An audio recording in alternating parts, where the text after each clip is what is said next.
Donc je suis Philippe Girard, notre travail c'est de valoriser la RSE sur la région PACA et maintenant aussi de récupérer les bonnes pratiques au niveau national. Donc on fait ça au travers de quatre éléments qui sont un trophée.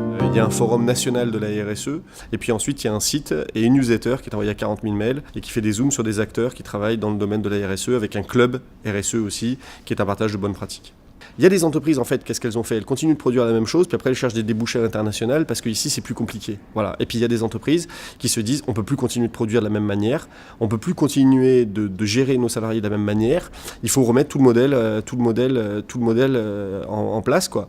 Et donc quand vous travaillez dans une entreprise comme ça, c'est hyper enrichissant, c'est hyper dynamisant, c'est hyper impliquant. C'est pas de la philanthropie, c'est pas des gens qui se lèvent un matin et qui se disent tiens, voilà, j'ai envie d'être à côté de Dieu. C'est des entreprises qui ont compris que c'est une équation parfaite, la RSE, parce que ça vous permet à la fois de faire des gains de productivité, de gagner de l'argent, tout en rendant vos salariés heureux et en diminuant votre facture environnementale. Et en même temps, essayer de faire quelque chose sur votre territoire et de donner du sens à ce que vous faites.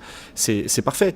Donc le discours doit être porté par les institutionnels, par de la sensibilisation, en disant ben oui, on encourage ces initiatives. Donc dans différents départements qui font ça, qu'est-ce qui se passe? On encourage des campagnes de sensibilisation, on encourage de l'événementiel qui va montrer ses bonnes pratiques, qui va montrer par l'exemplarité que ça marche.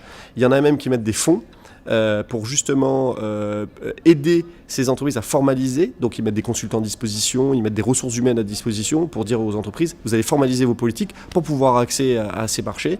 Il y a même des plateformes qui se créent. Donc ce sont des entreprises qui font de la contrainte des opportunités. Voilà. Et c'est des opportunités pour notre territoire.